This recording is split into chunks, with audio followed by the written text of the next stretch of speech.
السلام علیکم ناظرین، امید کرتا ہوں آپ خیریت سے ہوں گے۔ ایک دفعہ حضرت سلیمان علیہ السلام کو اللہ تعالیٰ کی طرف سے حکم ہوا کہ فلاں سمندر کے کنارے جاؤ۔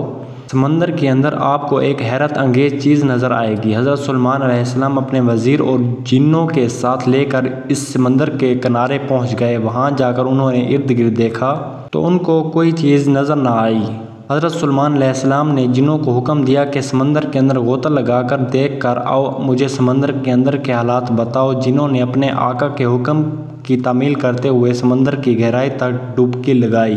جنوں نے سمندر سے باہر آ کر کہا کہ آقا، ہم نے سمندر کی تہہ تک نظر ماری ہے، ہم کو کوئی چیز نظر نہیں آئی۔ اس کے بعد حضرت سلیمان علیہ السلام نے جنوں کے دوسرے گروپ کو کہا کہ تم غوطہ لگا کر دیکھو، سمندر کے اندر کوئی چیز ہے۔ دوسرے گروپ نے بھی آ کر وہی بیان کیا جو پہلے گروپ نے بیان کیا تھا۔ حضرت سلیمان علیہ السلام نے اپنے وزیر آصف بن برخیاس سے فرمایا کہ تم غوطہ لگا کر دیکھو، سمندر کے اندر کے حالات معلوم کر کے مجھے اطلاع دو۔ وزیر نے غوطہ لگا کر سمندر کی تہہ پر نظر ماری، اس کو نور سے بھرا ہوا ایک کنبہ نظر آیا۔ وزیر نے وہ کنبہ سمندر سے باہر نکال کر حضرت سلیمان علیہ السلام کو پیش کیا۔ کنبہ 4 دروازوں پر مشتمل تھا، ان کے چاروں دروازے اس طرح سے بنے ہوئے تھے، ایک یاقوت کا، دوسرا موتی کا، تیسرا ہیرے کا اور چوتھا سبز زمرد کا بنا ہوا تھا۔ یہ کنبہ سمندر کی انتہائی گہرائی میں ہونے کے باوجود بھی خشک تھا۔ حضرت سلیمان نے دیکھا کہ ایک خوبصورت جوان اس کنبہ کے اندر نماز ادا کر رہا ہے۔ آپ علیہ السلام نے کنبہ میں داخل ہو کر اس کو فرمایا، اے اللہ کے بندے، آپ کو کس نے اس کنبے میں داخل کیا ہے؟ اس بندے نے حضرت سلیمان کو جواب دیا، اے اللہ کے پیغمبر، میرا باپ اپاہج تھا، میری ماں آنکھوں سے اندھی تھی، میں نے اپنے والدین کی 70 سال خدمت کی۔ جب میری ماں کا وصال ہونے لگا تو میری ماں نے اللہ تعالیٰ سے دعا کی، اے اللہ تعالیٰ، میرے بیٹے کو نیک اور پرہیزگار بنا دے تاکہ وہ اپنی ساری زندگی تیری اطاعت میں گزارے۔ جب میرا باپ کے وصال کا وقت آیا تو میرے باپ نے دعا کی، اے اللہ تعالیٰ، میرے بیٹے کو عبادت کرنے کے لیے ایسی جگہ عطا فرما جہاں شیطان کا داخلہ نہ ہو سکے۔ جب میں اپنے والد کو دفنا کر سمندر کے ساحل کی طرف آیا تو مجھے یہاں ایک چھوٹا سا خوبصورت گنبد نظر آیا۔ میں اس کے اندر داخل ہوا تو اللہ تعالیٰ کی طرف سے ایک فرشتہ آیا، اس نے نوری گنبد کو سمندر میں اتار دیا۔ حضرت سلیمان علیہ السلام نے اس جوان سے پوچھا کہ کس پیغمبر کے دور میں آپ یہاں آئے ہو؟ تو اس نوجوان نے بتایا کہ میں حضرت ابراہیم علیہ السلام کے دور کا یہاں آیا ہوں۔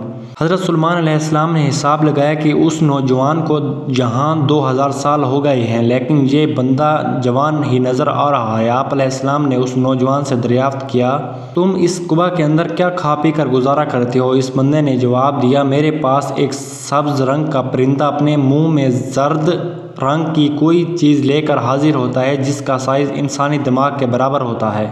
وہ چیز بہت ہی مزیدار ہوتی ہے، اس میں طرح طرح کا مزہ ہوتا ہے، میں اس کو کھا کر اپنی بھوک اور پیاس مٹاتا ہوں۔ حضرت سلیمان علیہ السلام نے اس نوجوان سے دریافت کیا، کیا تم ہمارے ساتھ جانا چاہتے ہو؟ اس جوان نے جواب دیتے ہوئے کہا، اے اللہ کے پیغمبر، مجھے سمندر کے اندر ہی رہنا ہے۔ اس جوان کی بات سن کر حضرت سلیمان علیہ السلام نے اپنے وزیر کو حکم دیا کہ اس کنبہ کو وہاں ہی چھوڑ آؤ جہاں سے تم نے اس کو اٹھایا ہے۔ حضرت سلیمان علیہ السلام کے حکم سے اس بندے کو وہاں ہی پہنچا دیا گیا۔ حضرت سلیمان علیہ السلام نے لوگوں سے مخاطب ہو کر فرمایا، لوگوں دیکھو، والدین کی دعا کا کتنا اثر ہوتا ہے، ہم سب کو اللہ تعالیٰ اپنے والدین کا فرما بردار بنائے۔ حضرت علی رضی اللہ تعالیٰ عنہ سے مروی ہے کہ حضرت محمد صلی اللہ علیہ وسلم نے فرمایا کہ 7 ایسے لوگ ہیں جب تم ان کو دفناؤ گے تو ان کے رخ قبلے کی طرف موڑ دیے جائیں گے۔ نمبر 1، شراب کا کاروبار کرنے والا اور شرابی کا رخ قبلہ سے موڑ دیا جائے گا۔ ایک روایت میں ہے کہ شراب کا کاروبار کرنے والے کا گناہ بتوں کی پوجا کرنے والے کے گناہ کے برابر ہوتا ہے۔ شرابی کی جب موت ہوتی ہے تو اس کی زبان پر کبھی کلمہ جاری نہیں ہوتا، شرابی پر اللہ تعالیٰ کی لعنت ہوتی ہے۔ 2، ایسا انسان جو انسانی جسم کے اعضاء کو نکال کر فروخت کرتا ہے، اس کی بخشش نہیں ہے، قبر میں اس کا رخ قبلہ سے پھیر دیا جاتا ہے۔ نمبر 3، جھوٹی گواہی دینے والا۔ نمبر 4، سود کا کاروبار کرنے والے کی آخرت اور دنیا تباہ ہو جاتی ہے۔ سود پر پیسے لے کر کھانے والے کا ٹھکانہ دوزخ ہے۔ سود کا کاروبار کرنے والے کے گناہ 70 درجے ہیں، ان میں سے سب سے نیچے والے درجے کا گناہ ماں کے ساتھ زنا کرنے کے برابر ہے۔ جب سود خور مرتا ہے تو اس کا رخ قبلے سے موڑ دیا جاتا ہے۔ نمبر 5، میت کو دیکھ کر کپڑے پھاڑنا اور چیخ و پکار کرنا، دور دراز تک آواز جائے، ایسے انسان کا رخ بھی مرنے کے بعد قبلہ کی طرف سے پھیر دیا جاتا ہے۔ 6، جو انسان اپنے مال کو جمع کرتا ہے، مثلاً انسانوں کی خوراک اور جانوروں کے چارہ وغیرہ، ایسے انسان کا رخ قبلے سے موڑ دیا جاتا ہے۔ شریعت ایسے مال کو جمع کرنے سے منع کرتی ہے۔ حضرت محمد صلی اللہ علیہ وسلم کا فرمان ہے کہ جس بندے نے 40 دن تک ذخیرہ اندوزی کی تو اللہ تعالیٰ ایسے بندے کو 40,000 سال تک جہنم کی آگ میں جلائے گا۔ ایسے لوگوں کا رخ بھی قبلہ کی طرف موڑ دیا جاتا ہے۔ نمبر 7، ایسا شخص جس سے اس کے والدین ڈرنے لگ جائیں، اس کا چہرہ بھی قبر میں قبلہ سے پھیر دیا جاتا ہے۔ دوستو، اگر یہ ویڈیو آپ کو اچھی لگی ہے تو ضرور میرے چینل کو سبسکرائب کریں۔ شکریہ۔ السلام علیکم۔